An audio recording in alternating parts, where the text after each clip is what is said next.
What's up, everyone? Peace and blessings. We're going to do a on-the-fly episode of the Scars and Stories podcast. Today's episode has been on my spirit, and this happens to be the month for it, is for men's mental health.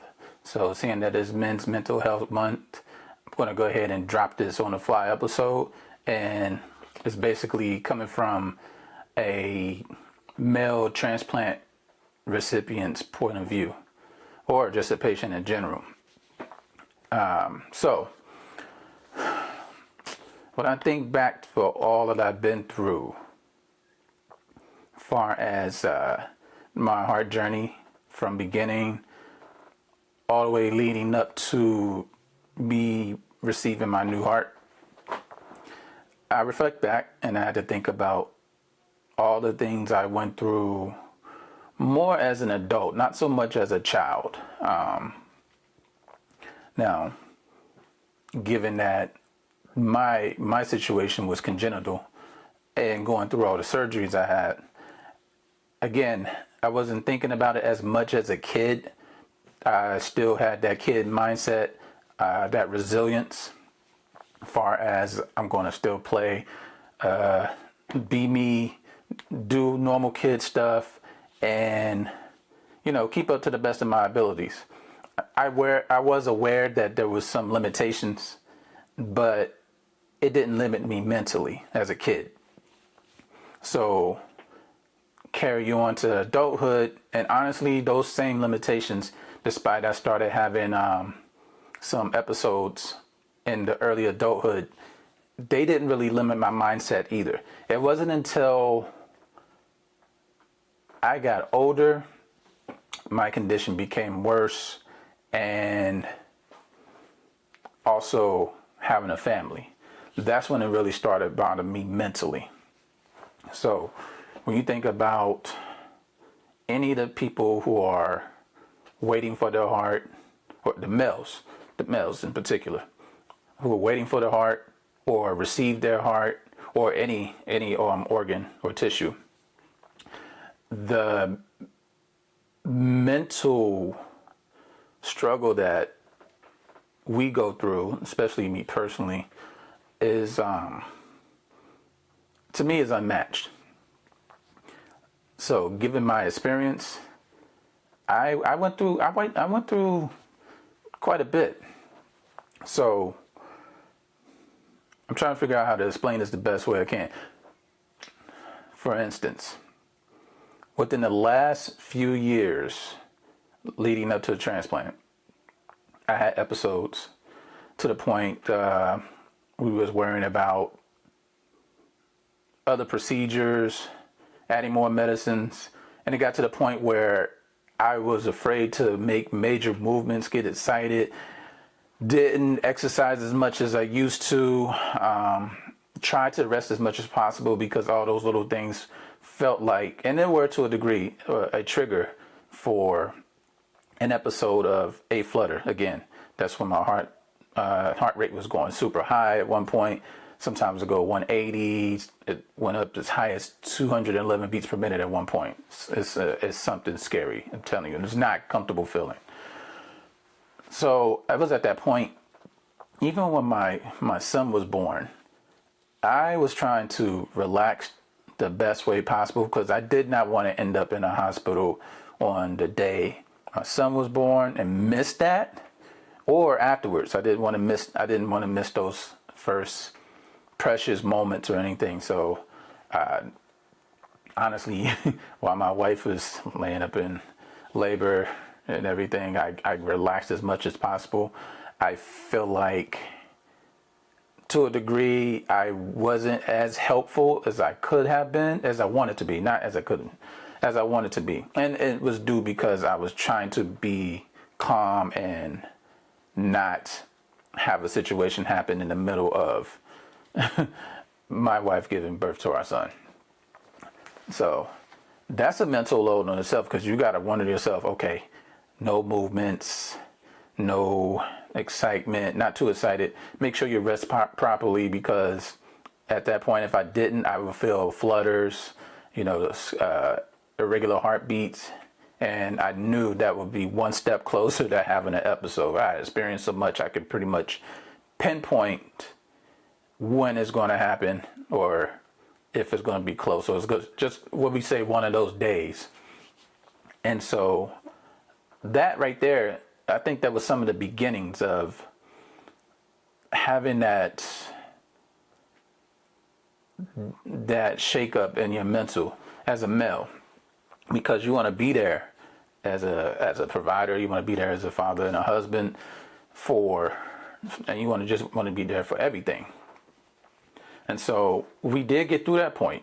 I carried on until the next episode, and until the next episode, until we got the news that, hey, eventually we're going to have to be looking at being placed on a transplant list, and then going through actually being put on the transplant list. But let me tell you where it really hits the hardest.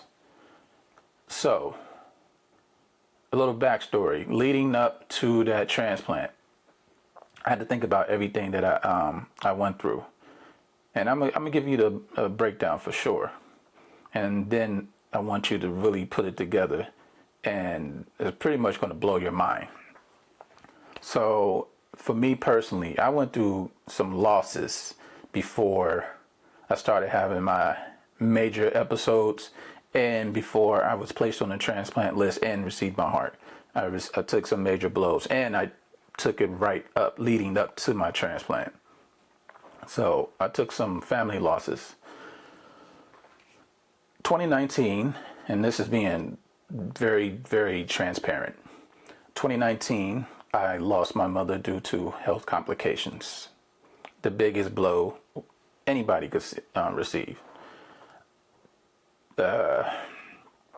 2020, my grandmother, I lost her, the complications due to COVID, in that era.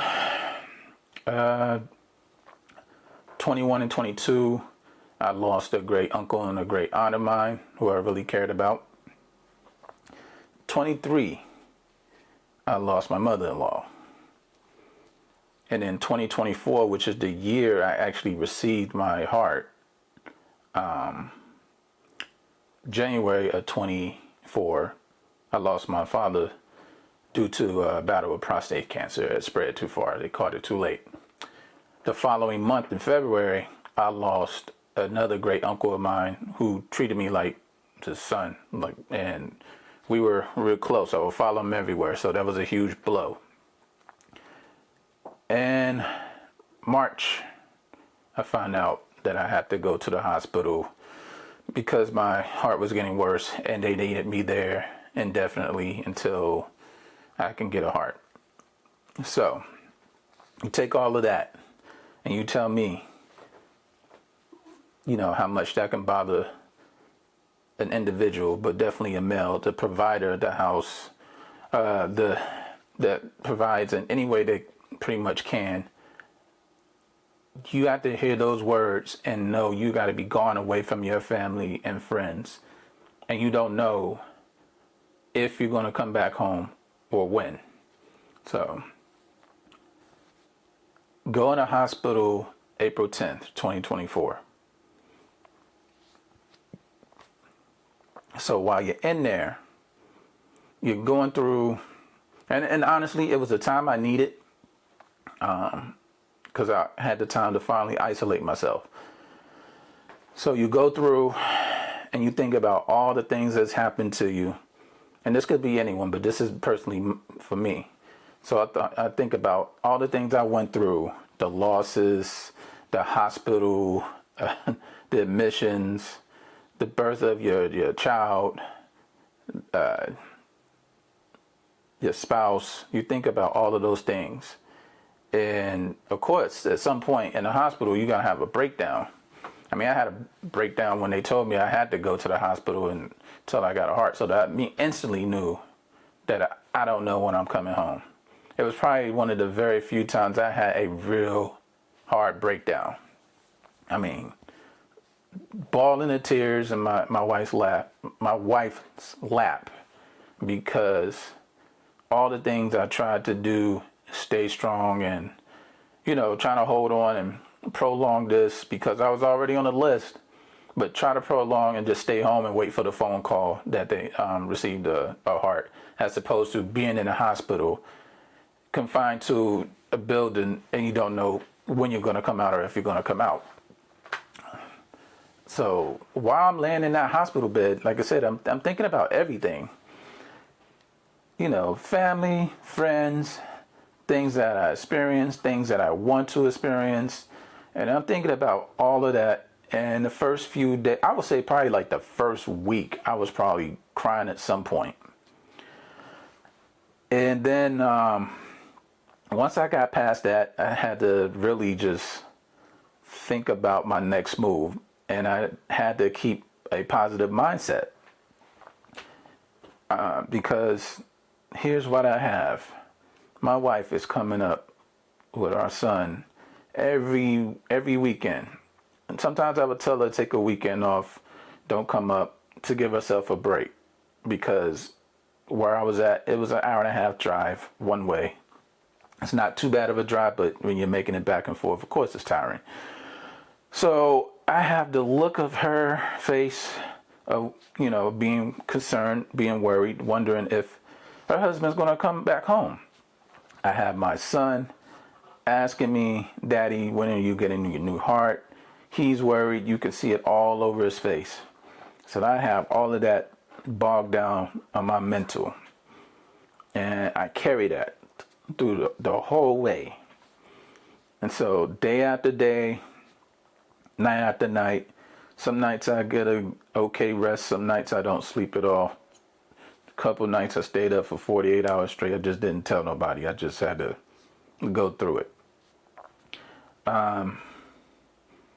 But somehow I was able to find a way, with friends, some friends that came to visit, phone calls, emails, people sending me stuff to keep me busy, keep my mind focused. Even those little things such as a word search puzzle. I was grateful for a friend that sent me a laptop just so I can do some creating, kind of doing some journaling, video journaling of my situation, which I made a few videos. I threw them on TikTok. But again, you're fighting through that thought of, am I going to get this heart? Is it going to work? Am I going to be able to come home and see my family? Or are they going to get the bad news? So, while I'm in the hospital, I'm trying to maintain the household from the hospital bed or the hospital, because I was up and walking. I had to stay strong and keep my legs strong, because it was the best way for my recovery in the event I do receive a new heart. So, I'm taking care of home from the hospital bed. I talk to my wife. She's working. She comes up when she can. We discussing the bills. Those don't change. They don't go away. Unfortunately, the bills cannot take a pause. But, we're managing money, we're moving money, we're spending money, we're depleting our savings slowly. Running up the credit card bills, and that bill's on your mental, because it's like, damn, when are we going to pay those back, or how? Because it's going to be so much. So again, you got that weighing on you, but at the forefront of your mind, it's like, is the heart coming? Will I get this phone call? Am I going home walking, or am I going home in a box? That's pretty much how I looked at it,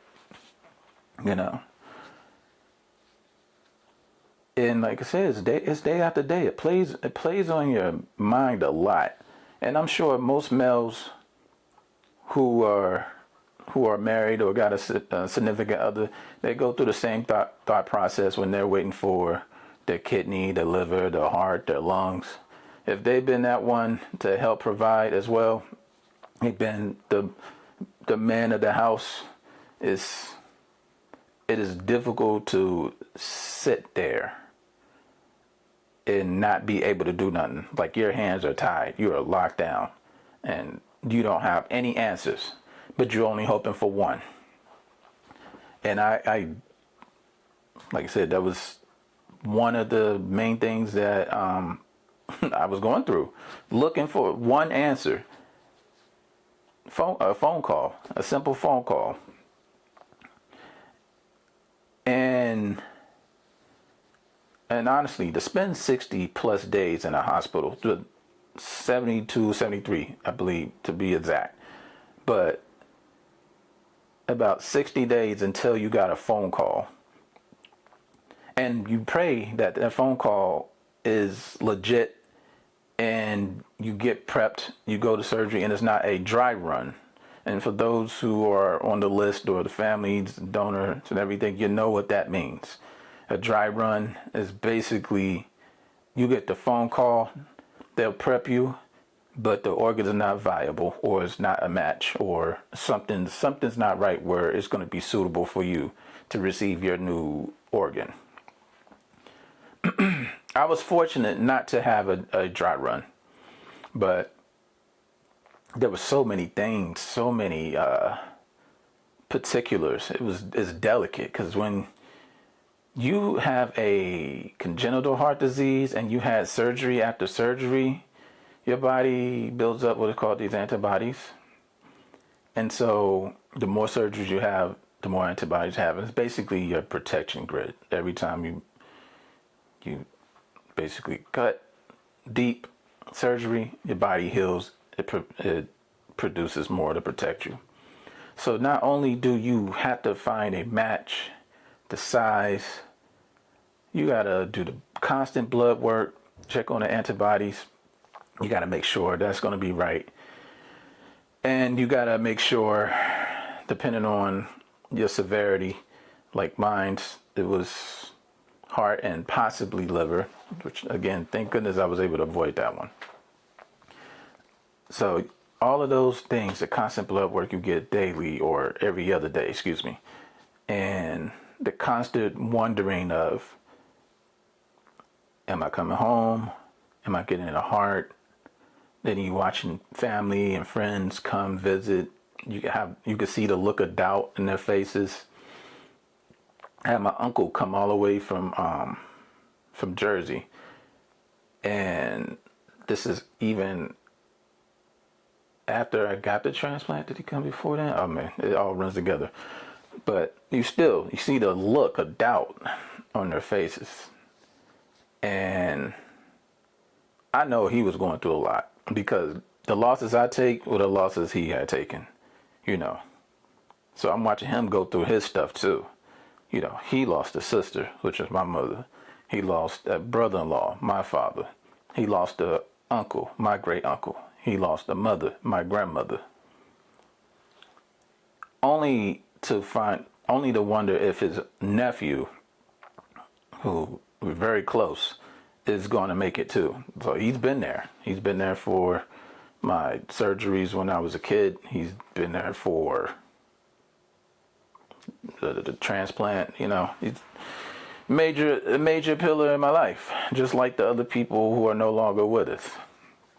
So again, it comes from a male standpoint. When you're not able to do things that you want to do, when you can't be with your family, when you can't be around just friends, your son, and you got all these questions of, are you coming home? Do you know what?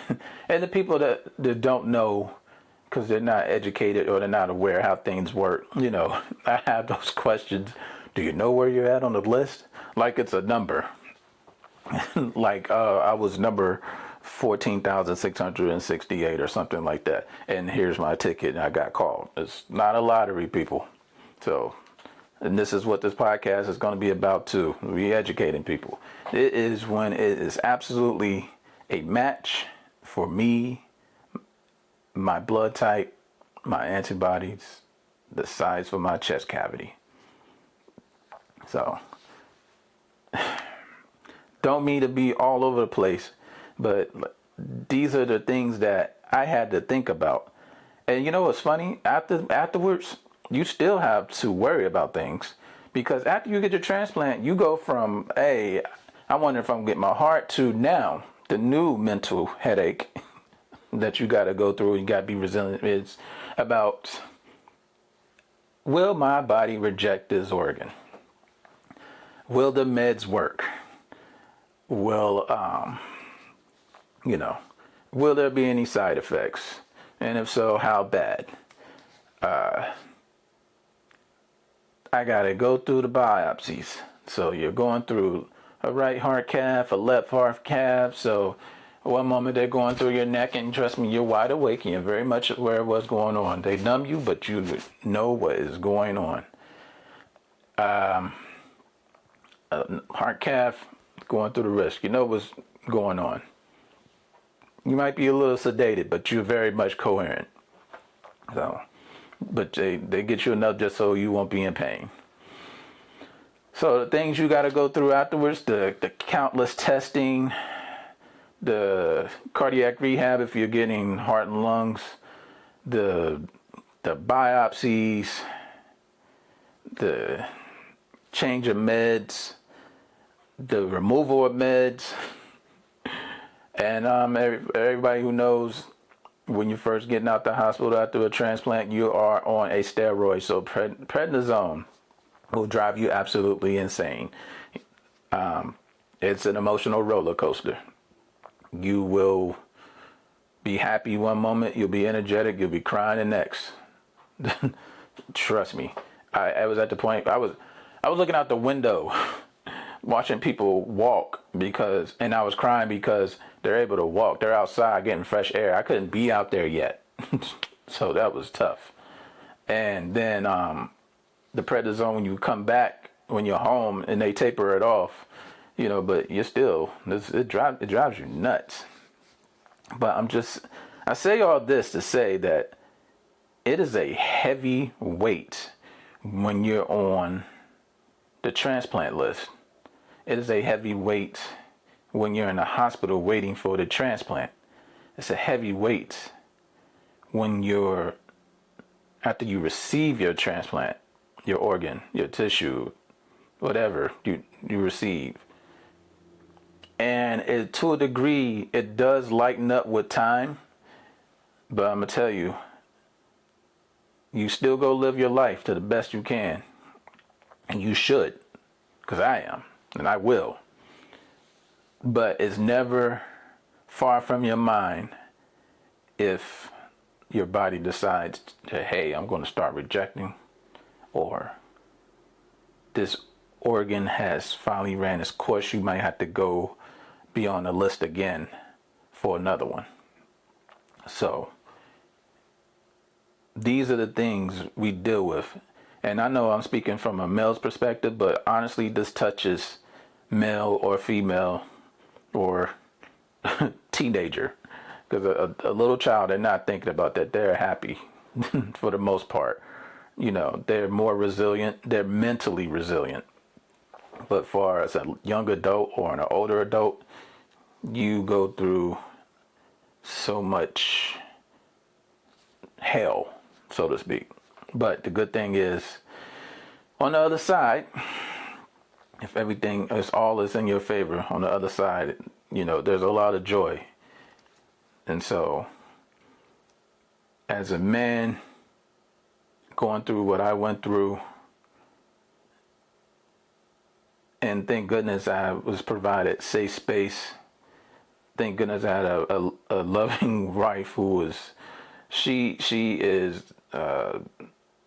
a G. She's strong. Even though I know she had her moments of doubt, she was crying and everything.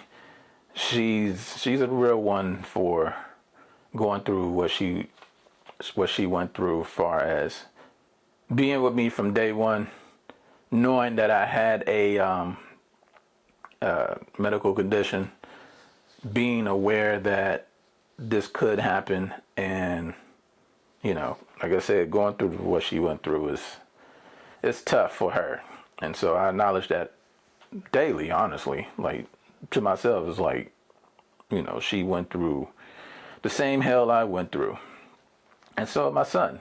So, and it affected him too. He's 9, and I watched how it affect him, especially for the first year. Anytime I had a doctor's appointment, these follow-ups, he was wondering if I was coming back home because he had that doubt because he watched his father go through, what he went through. And, I had to be that man and tell him, everything's going to be all right. But I was honest with my son too. Let me tell you that. It was hard to be honest with a young boy who doesn't fully understand the situation. He knows daddy needs a new heart so daddy can continue to live, so he can be daddy. So, but I did tell him, I was honest, and it hurt to tell him, like, there's a possibility this might not work out, that daddy may not come home, that daddy could die. And trust me, in his little short lifetime, he's experienced quite a bit of death, some loss of loved ones. So he knows what it means. And so explaining that to a young kid is painful too. Again, don't mean to be all over the place, but I'm giving it to you raw and just whatever, all the things that I remember. And so when you're telling a kid this and you watching this, the worry starts to form in his eyes. And then you watch him after you get your transplant of the nervousness, him having moments at school where he was wondering if I had an appointment while he was in school, wondering if I was going to be back in time to pick him up. Asking, is everything all right? Every little thing. It took him a minute. It took him a year to really adjust, just like everybody else. And so to watch him go through that was definitely hard too, because I am that young boy's father. So what's tough on him is definitely tough on me because I had to witness this. And thank goodness it went this way, that I'm here able to speak to others and speak to my son about all of this, so he knows it's okay. So to the men, especially to the husbands and fathers, it's a battle. It's a road, buddy. And it's a never-ending road. It's just a different way. It might be a different road one day, another road the next. But they all come to one point at some point. But to say to you all, if you're out there, you're waiting for your life-saving organ, or if you received it and you're wondering how to get through the day-to-day, let me be the one to tell you that it's okay to not be okay. It's okay to admit when you're scared. It's okay to cry. It's okay to scream. It's definitely okay to talk to someone and let them know that, I'm going through a mental hell while I wait for this, or while I'm in a hospital, or while feel like I'm suffering. Because you are. You're suffering physically because you don't know if your body's going to hold out long enough to receive what you need to receive. You are suffering mentally because you don't know. You just don't know. The unknown is tough. So I remember a brief conversation my wife and I was having once I was home and everything. She said to me, and I remember this too, she was like, for all that you went through, she said, I wonder if you was even going to want to live, if I wanted to live, because of all the stuff that I went through, losing major pillars in my life, especially a couple months before I go into the hospital and wait to see if I'm going to come home or if I'm going to be alive.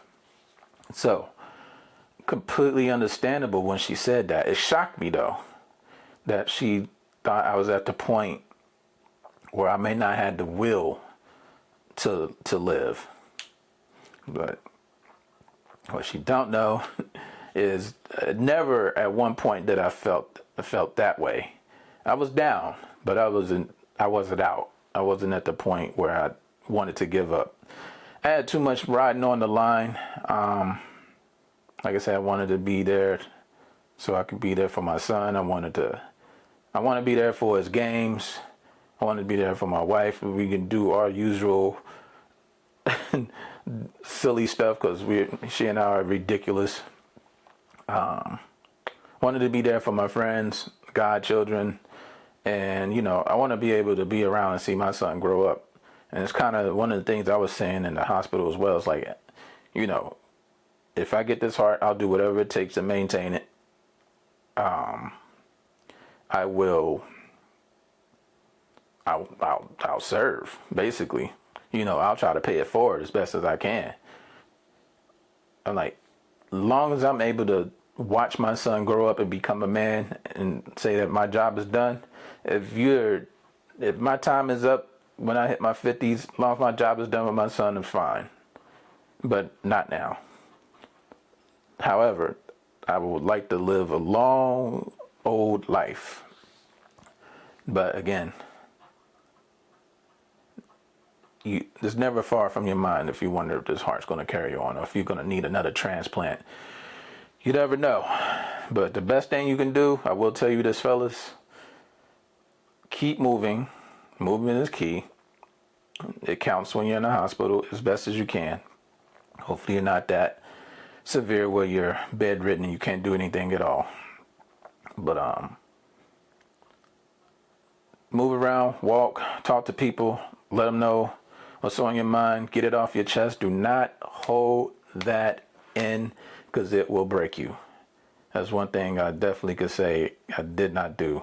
I did not hold it in. I let it be known to anybody who I was talking to, wife, cousins, uncle, aunt, friends. If I was in one of those moods where I needed to break down, I was going to do it. So don't hold it in. But again, this is for, like I said, this is an on the fly podcast right now. Just raw, uncut, coming from the mental, remembering everything that I went through. And I thought, what better time to put this out for men's mental health and just give it to you straightforward, no chaser, and let it be known. So that's one of the ways I had to think about it. So now I will say on this podcast, anybody listening, if you got any questions, just thoughts, want to send a letter, I did set up a Gmail account. So it's the Scars and Stories Podcast at Gmail. So just to put it out there. So if you got something you need to get off your chest, need a sense of direction, something to focus on, or just wondering, how to get through the next phase of this transplant life, send an email. Write out. Trust me, I'll be willing to read them, and I'll read them on a podcast if I got to. But know that you're not alone. This is even for the ladies. Know that you're not alone. And this is why we created this, to give voices to our scars, even our mental ones. Because believe me, there are a lot of them out there in these times. You might not see them. You might see that person with a smile on their face, but internally they are broken. So make sure you check on your healthy friends. Check on the ones that's smiling, because they might be smiling on the outside, but inside they're crying and screaming for help. Believe me. So check on your strong friends. But again, I'm not going to drag this out. Just wanted to put that out there. It was on my chest. This is, even though it's Men's Mental Health Month, excuse me. This is for y'all, but this is also for everyone who's listening, so you'll know what the men are going through when they're waiting for their life-saving organ before and after transplant. But thought I'd lay that tidbit on y'all. And currently I'm working on some other episodes, but this one had to be out there soon. So I thought I'd drop this. But anyway, thank you for listening for this episode of the Scars and Stories podcast. I really appreciate it. I will promise you the next episode will definitely be more in order, but we had to get this one out. It was there. It was one of those moments. But get ready for some more stuff that's coming. We definitely doing some recording up here. But everyone have a blessed day. Peace.